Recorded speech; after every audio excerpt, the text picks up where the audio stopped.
Namaste, angels. This is the daily reading for January 17th, beginning with the year 1773, when Captain James Cook becomes the first to cross the Antarctic at 66 degrees, 33 minutes south, 6633 or 99. 1873, a group of Modoc warriors defeats the United States Army in the first battle of the Stronghold, a part of the Modoc War. 1912. Captain Robert Scott's expedition arrives at the South Pole 1 month after Roald Amundsen. 1912, of course, 1304, 1111. 1946. United Nations Security Council holds its first meeting. Of course, 1946, 11. Also 11, 1991. Operation Desert Storm begins with U.S.-led coalition forces bombing Iraq during the Gulf War. Did you know the first prohibition comes into effect in the United States as a result of the 18th Amendment on January 17th in 1920? Famous birthdays: Benjamin Franklin, David Beatty, Arnold Rothstein, Al Capone, oh, two gangsters already. Betty White, who's like one of my favorite people in the world. She's 96. And Muhammad Ali. Interesting group, Motley Crue. Famous weddings, the year 38 BC, another 11. Roman Republic leader, Octavian. Later, Augustus I, Roman emperor, marries Livia Drusilla. 1827 or 99, religious leader Joseph Smith Jr., 21. Weds church group movement leader Emma Smith, master number 22, in South Bainbridge, New York.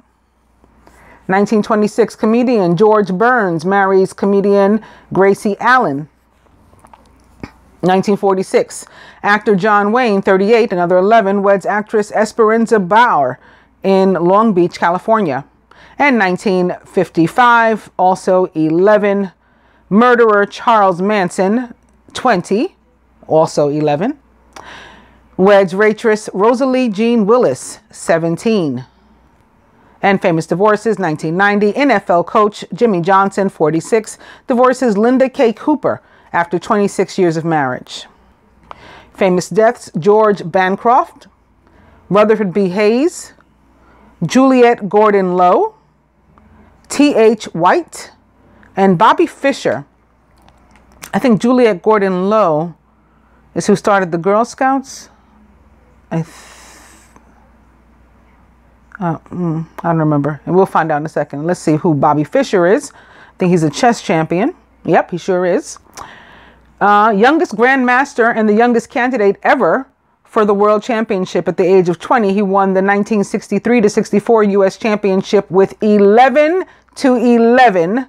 The only perfect score in the history of the tournament. You get in today's number? It's 11. He was born on March 9th, which is the anniversary of Biggie's death, the notorious B.I.G. in 1943 in Chicago, Illinois, USA, and was a goat/sheep on the Chinese zodiac and a Pisces. He died on January 17th in 2008 at the age of 64 of renal failure.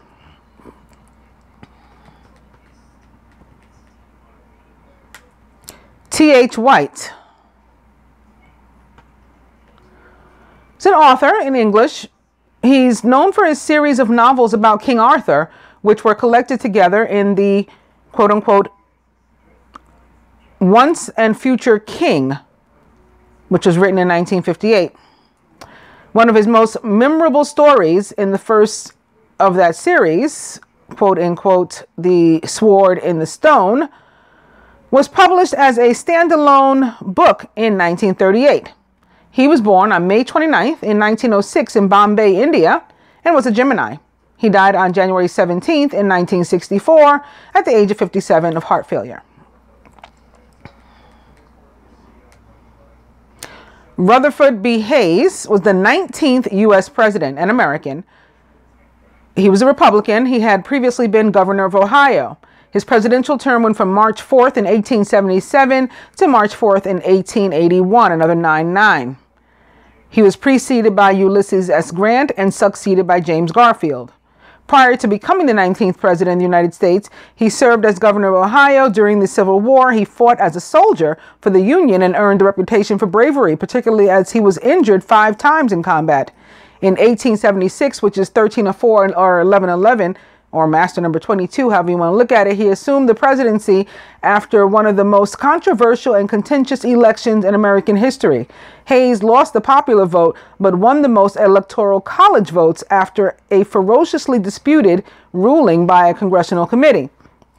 The dispute led to the Compromise of 1877. Democrats in Congress allowed him to become president in return for the withdrawal of federal troops from the southern states, ending the Reconstruction era. As president for a single term, he oversaw the end of Reconstruction, began the efforts that led to the civil service reform, and attempted to reconcile the divisions left over from the Civil War and Reconstruction. His administration reflected his beliefs in meritocratic government, equal treatment without regard to race, and improvement through education. There's some healing, maybe for me, so I can continue to speak and not start getting stuck on my words. Rutherford had pledged not to run for a second term and retired to his native Ohio.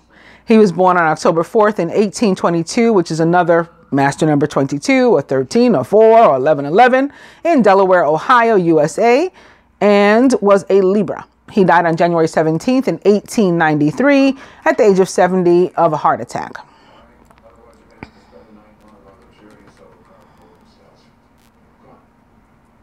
Juliette Gordon Low, I ended up skipping over her by accident. Yes, was indeed the founder of the Girl Scouts of USA. With the help of Sir Robert Baden-Powell, the founder of the Scouting movement, she founded the Girl Scouts of the USA. The group began as the Girls' Guides in Scotland in 1911, which is 1119, of course, transposed. This is before she returned to the United States and formed the Girl Guide Troop in Savannah, in Georgia in 1912. In 1915, the Girl Guides in the USA became the Girl Scouts, and she became the first president. She was born on October 31st in 1860 in Savannah, Georgia, USA, and was a Scorpio. She died on January 17th in 1927 at the age of 66 of breast cancer. If I remember correctly, at her wedding, people used to throw rice and a piece got stuck in her ear and she went deaf in that ear. Don't ask me why I remember stuff like this or why I even remembered who she was. I don't know. Lastly, for the deaths, George Bancroft was the father of U.S. history, so-called. I never heard of him. Maybe I blocked him out. See, I remember what I want to remember. I don't know. He was American, and he's known as the father of U.S. history. I'm not sure to whom. His work, History in the United States, was the first comprehensive study of U.S. history. During his tenure as U.S. Secretary of the Navy, okay, that's who he was, he established the United States Naval Academy at Annapolis in 1845, another 9-9. He was born on October 3rd in 1800, which is also 9, October 3rd, which is also 4, 13, or 1111, in Worcester, Massachusetts, USA, and was a Libra. He died on January 17th in 1891 at the age of 90. Going back up to the birthdays, Muhammad Ali, whose full name, at least at birth, was Cassius Marcellus Clay Jr. He was a heavyweight boxing champion. And I said at least at birth because he changed his own name on purpose. He didn't just take on another name. He legally changed his name. He's famous because he was born Cassius Clay, and Muhammad Ali was known as the quote-unquote greatest and as one of the most famous athletes of the 20th century. Ali won his first heavyweight boxing title at age 22, another master number 22, or 1111. Or 13 or 4. He won that against Sonny Liston and converted to the Nation of Islam shortly after changing his name. Yes. He refused to be drafted into the Vietnam War and was thus barred from fighting for nearly 4 years. Another 4, 22, 13-11-11. On his return to boxing, Ali won such memorable bouts as the 1974 Rumble in the Jungle, which took place in Zaire, and the Thriller in Manila in 1975. He has described his boxing style as, quote, in quote, float like a butterfly, sting like a bee. He was born on January 17th in 1942 in Louisville, Kentucky, USA, and was a snake on the Chinese zodiac and a Capricorn on the star signs. He died on June 3rd in 2016 at the age of 74, another 11, of septic shock caused by a respiratory illness. Betty White is an actress and a comedian. She's American. She's well-known and highly regarded television actress and comedian, famous for her roles in The Mary Tyler Moore Show and The Golden Girls. White's long career began in the early 1950s, and she was one of the first women to have creative control in Hollywood when she produced her own TV show, Life with Elizabeth. White went on to win 2 Emmy Awards for The Mary Tyler Moore Show in the 1970s and another Emmy in the 1980s for The Golden Girls. In later years, White's popularity has continued, and she has appeared in TV's Hot in Cleveland, hosted her own reality TV show, Betty White's Off Their Rockers, as well as becoming the oldest person to host comedy sketch show Saturday Night Live. She was born on January 17th in 1922 in Oak Park, Illinois, USA, and is 96 years old, a Capricorn. Al Capone was a mobster. Yep, gangster is what they're calling it. He was American. He moved to Chicago from New York in the 1920s and dominated the illegal trade in bootlegging, smuggling, and prostitution until he was convicted in 1931 of tax evasion. Not any of those crimes, just not paying his taxes was the problem. Setting himself up as a quote-unquote Robin Hood figure, he had a high public profile and reputation. It was his alleged participation in the 1929 St. Valentine's Day gang killings, however, that eventually turned public opinion against him. He was born on January 17th in 1899, which is 999, in Brooklyn, New York, USA, and was a Capricorn. He died on January 25th in 1947 at the age of 48 due to neurosyphilis. So like syphilis that had gone to his brain and or spinal cord, nervous system, I guess. Arnold Rothstein was also a businessman, gambler, and mobster. He was American, widely reputed to have organized corruption in professional athletics, conspiring in fixing the 1919, another 11 World Series, also took advantage of prohibition by turning it into a profitable business, and he transformed organized crime into a business run like a corporation. He was born on January 17th in 1882 in New York City, New York, and was a Capricorn. He died on November 6th in 1928 at the age of 46. He was shot to death. David Beatty, or Beatty, I guess Beatty, it's spelled like Warren Beatty spells his, B-E-A-T-T-Y, was a British admiral of the fleet. He commanded the 1st Battle Cruiser Squadron at the Battle of Jutland in 1916, during which he is reported to have said, quote, in quote, "There seems to be something wrong with our bloody ships today," after 2 of them had exploded within half an hour during the battle. He is also remembered for always wearing his cap at a jaunty angle. He was born on January 17th in 1871 in Nantwich, Cheshire, England, and was a Capricorn. He died on March 3rd, 3-3 in 1936-19 at the age of 65-11. He was of heart failure. And lastly, Benjamin Franklin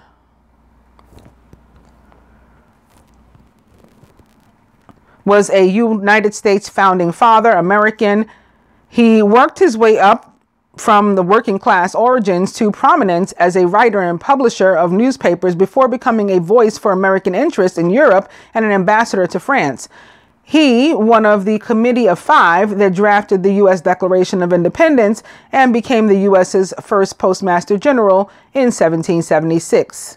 An abolitionist, I was about to start being able to not speak again, toward the end of his life, he freed his 2 slaves. As a scientist and inventor, Franklin conducted famous electricity experiments. He didn't give credit to the black guy that made the filament and all that other stuff, though. He still pretended he did it. He invented the lightning rod, bifocals, and the Franklin stove. He was born on January 17th in 1706 in Boston, Massachusetts, USA, and was a Capricorn. He died on April 17th in 1790 at the age of 84. He was the last of the birthdays. With the dice, we're beginning with Forget It,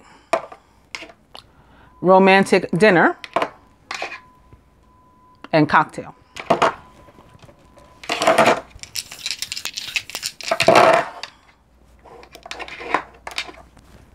Spirit says Massage, Email, and still Cocktails. Maybe you meet somebody for drinks. You might have to get loosened up first to prepare to meet with this person so you get a massage. Maybe they're a Virgo. Begin with the Page of Earth, who is scholarly, dependable, patient, and successful. Good news about financial matters, wanting to do something more challenging in a new area of study. Can also be a Capricorn or a Taurus. And opening to the Six of Fire, Victory. Good news, it's on its way. Public recognition and awards.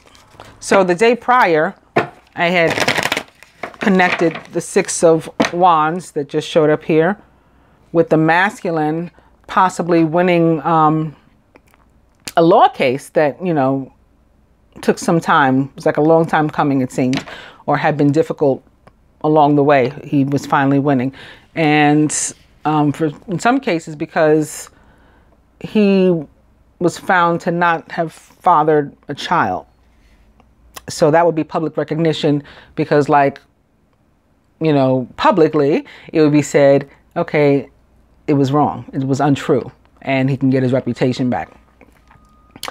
Anyway, we're opening to the Eight of Water, a desire to move on. Yeah, so he wants to move on from that. And other people are going to want to move on from situations that they felt stuck in. The search for something more meaningful and spiritual and emotional growth. Eight of Water. The Four of Air instead of the Three. Time to rest or take a vacation. Allow more time before making a decision. Meditation may provide answers. Four of Air is about recovery, being restored. Maybe that's why you need a massage. Could be about the need for rest or about planning a vacation. This is about moving on, maybe planning to leave, you know, somewhere, period, and move somewhere else.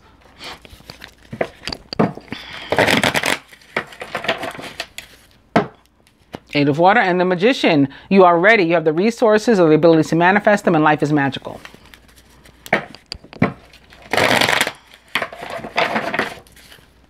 Eight of Water and Major Arcana card, Ego, with Archangel Jophiel, a false sense of entrapment, being overly focused on material things, negative or fear-based thoughts.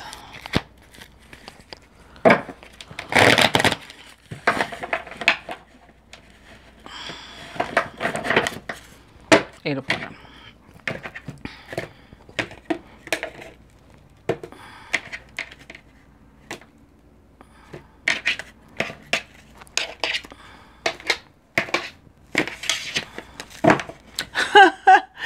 I was just thinking about this card.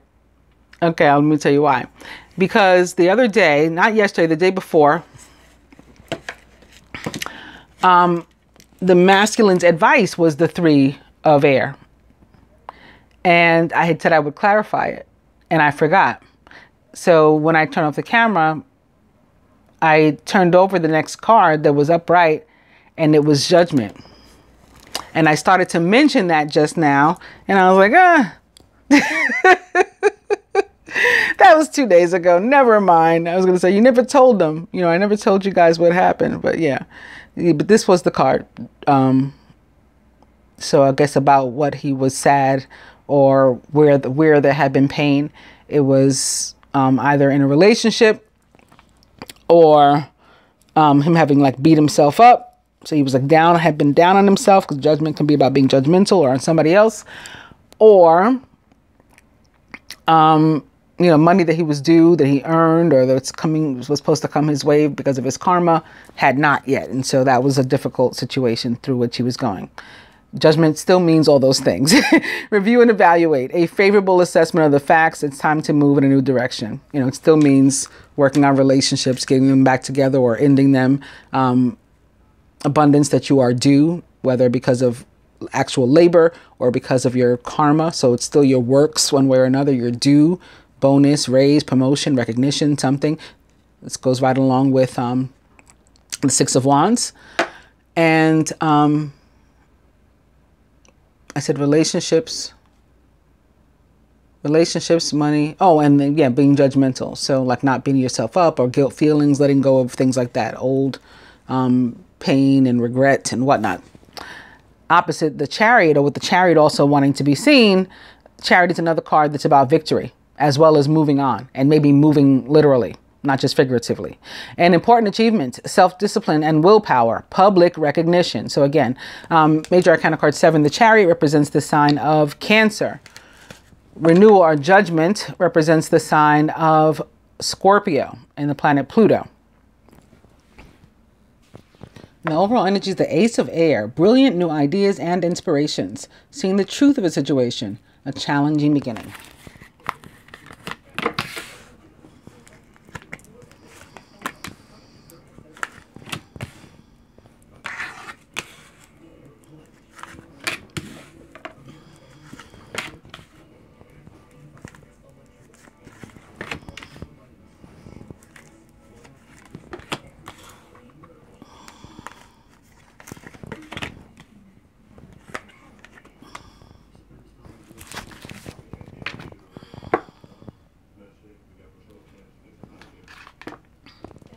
Crowning the masculine, that 4 of air is back. I knew it was attributed to him.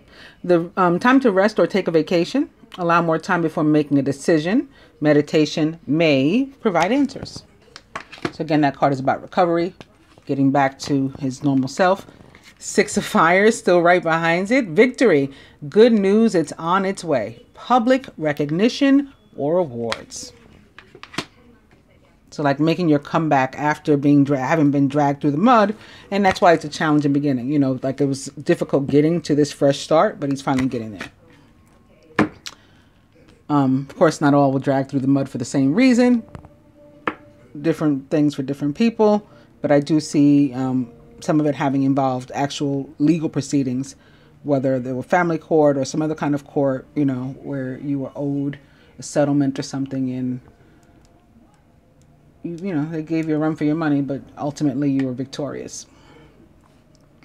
Masculine subconscious. Queen of Air. Independent, experienced, realistic and witty. Objective decision-making. Clearing away all that no longer serves you and seeing the humor in the situation. So maybe he'll laugh at, what occurred, take the lesson involved, and cut off any people, places, or things that may have been negative, and led him down a path that he doesn't wish to go down again. Crowning the feminine. Good news for us too. Things are looking up. It's the end of a difficult situation. Whether we have our own or we were observing his and concerned about his, end of a difficult situation.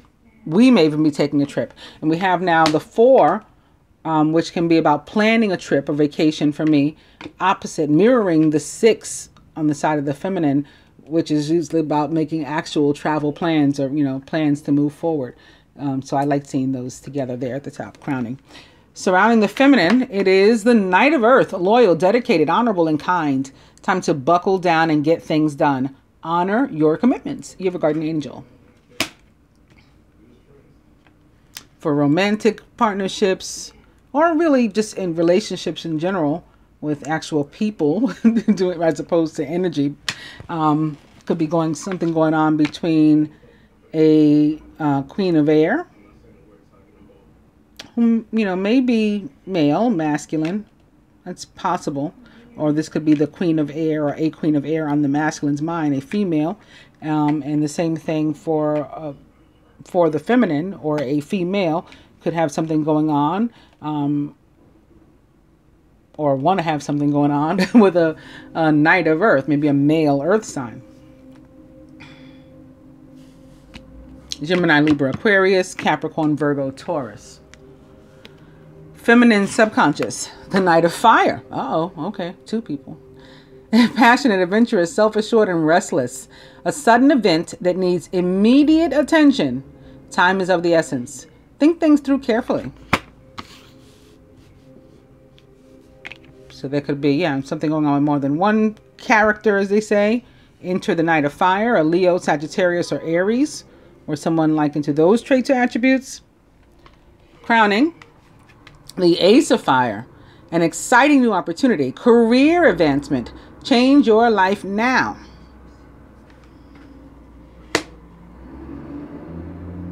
This here could just be, could be Jupiter, it could be Mars, like making the opportunity possible.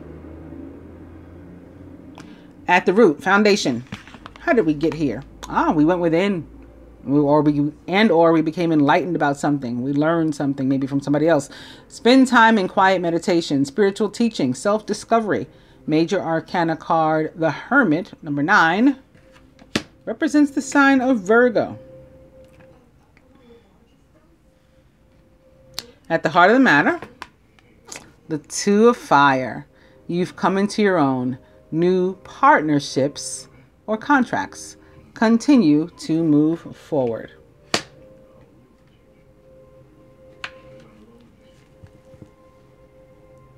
So yeah, there is an opportunity either for work or romance or friendship, some sort of very positive partnership in something or someone, involving something or someone about whom we are particularly passionate. And, for the masculine, and maybe it was a little harder getting here than for the feminine, but the feminine's been through her own stuff too and welcomes a new opportunity and experience as well.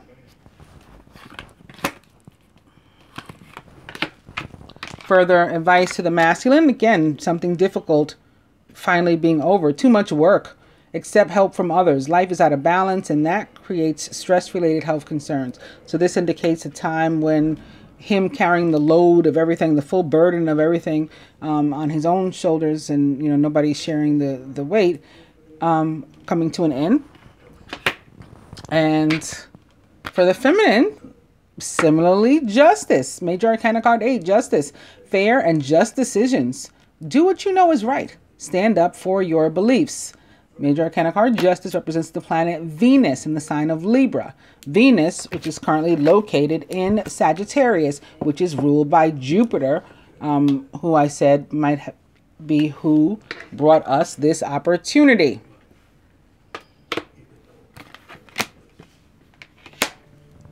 But to take a look at Justice, we'll do this. Clarification of Major Arcana card Justice about what might this be. King of Fire. So again, it could be something through which the masculine was going, or for our own sake and our own experiences, could be something either involving a direct fire sign here on this plane, and or that Mercury, not Mercury,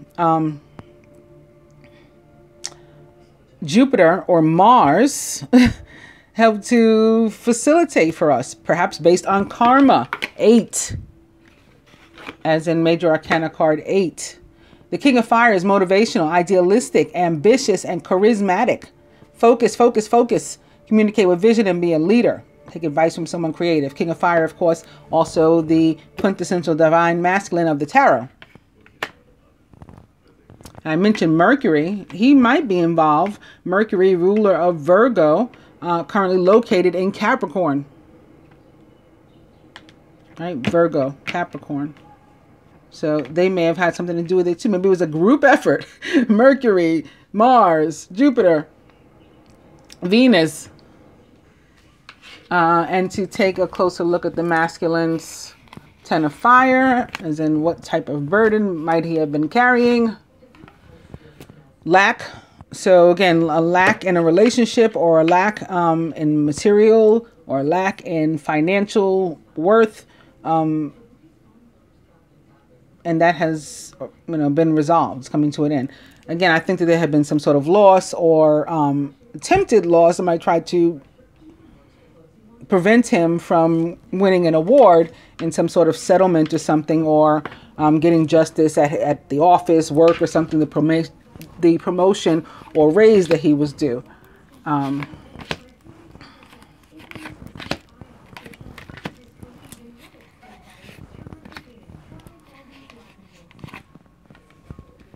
But yeah, that situation, again, coming to an end. This is another confirmation of an ending of this kind of energy. Right here, we have it coming to an end with the 10. And here we have it coming to an end with Major Arcana card, release or death. The end of a phase or situation. Spiritual transformation, because out of, this situation and all through which we earn a lesson, comes transformation. We move on to the next phase. And that's what it says here. It's time to move on. Major Arcana card death represents the sign of Scorpio. One of them may have been involved as well. I hope that you guys have enjoyed the daily. Oh, you know what? For those who want to stick around, I'll tell you a little bit about Saint Anthony, whose feast day is on this day, from www.catholic.org. Two Greek philosophers ventured out into the Egyptian desert to the mountain where Anthony lived. When they got there, Anthony asked them why they'd come to talk to such a foolish man. He had reason to say that. They saw before them a man who wore a skin, who refused to bathe, who lived on bread and water.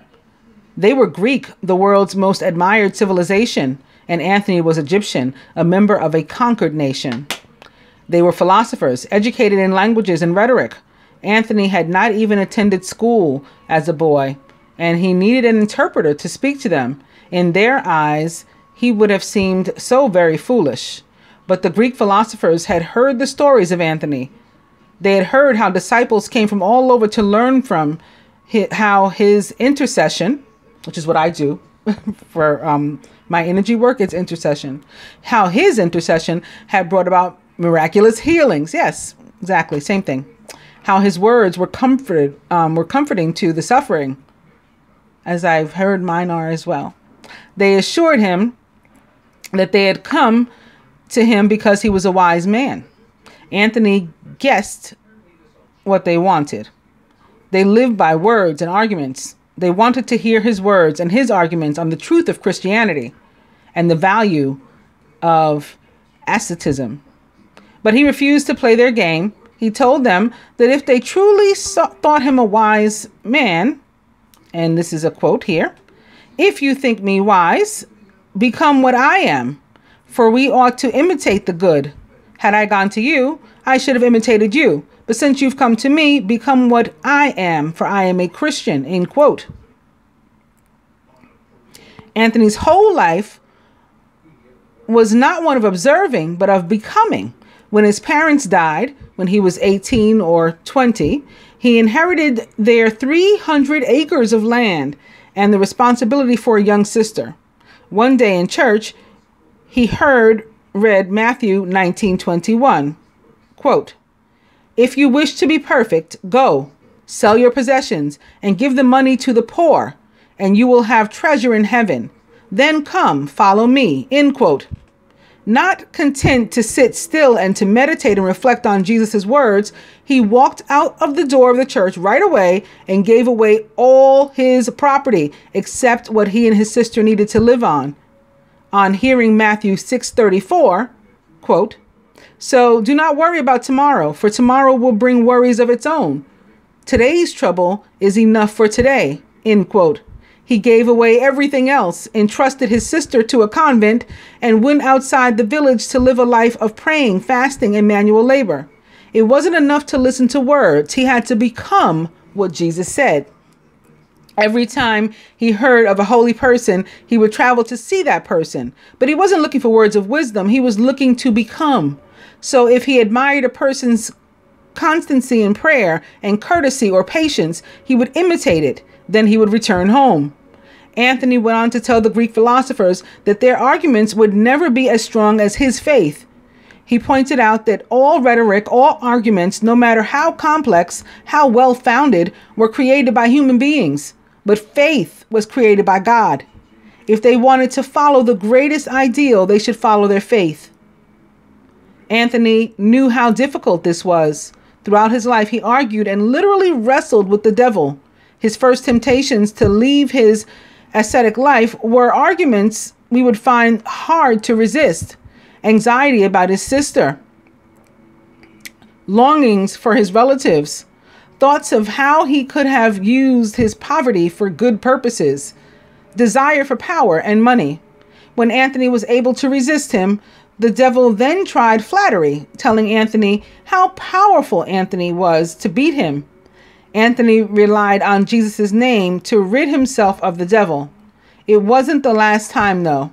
One time, his bout with the devil left him so beaten, his friends thought he was dead and carried him to church. Anthony had a hard time accepting this. After one particular difficult struggle, he saw a light appearing in the tomb he lived in. Knowing it was God, Anthony called out, quote, "Where were you when I needed you?" End quote.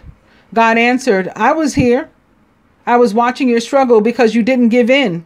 I will stay with you and protect you forever." End quote.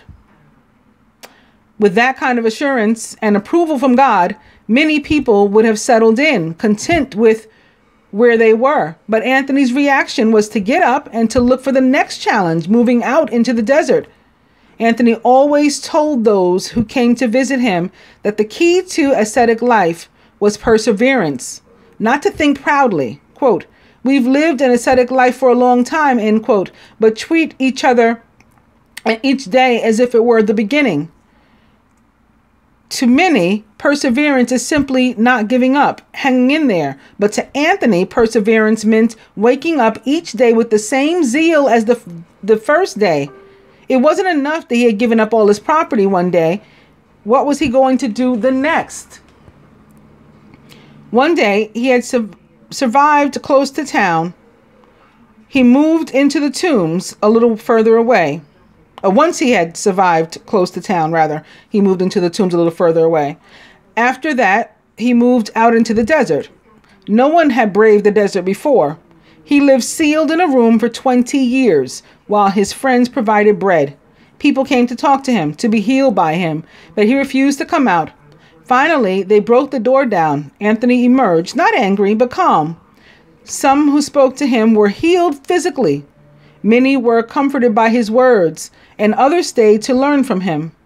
Those who stayed formed what we think of as the first monastic community, though it is not what we would think of a religious life today. All the monks lived separately, coming together only for worship and to hear Anthony speak. But after a while, too many people were coming to seek Anthony out. He became afraid that he would get too proud or that people would worship him instead of God. So he took off in the middle of the night, thinking to go to a different part of Egypt where he was unknown. Then he heard a voice telling him that the only way to be alone was to go into the desert. He found some Saracens who took him deep into the desert into a mountain oasis. They fed him until his friends found him again. Anthony died when he was 105 years old. A life of solitude, fasting, and manual labor in the service of God had left him a healthy, vigorous man until very late in life. And he never stopped challenging himself to go one step beyond his faith. Saint Athanasius, who knew Anthony and wrote his biography, said that Anthony was not known for his writings, nor his worldly wisdom, nor for any art, but simply for his reverence toward God. End quote. We may wonder nowadays at what we can learn from someone who lived in the desert, wore skins, ate bread, and slept on the ground. We may wonder how we can become him. We can become Anthony by living his life of radical faith and complete commitment to God. In his footsteps, fast for one day, if possible, as Anthony did, eating only bread and only after sunsets. Pray as you do that God will show you how dependent you are on God for your strength. And if you want to talk to St. Anthony, there is a prayer here. St. Anthony, you spoke of the importance of persevering in our faith and our practice. Help us to wake up each day with a new zeal for Christian life, or for life in general, and to desire to take the next challenge instead of just sitting still. Amen. And that's the story of St. Anthony. I hope that you guys have enjoyed the daily. I'll be back tomorrow. Namaste.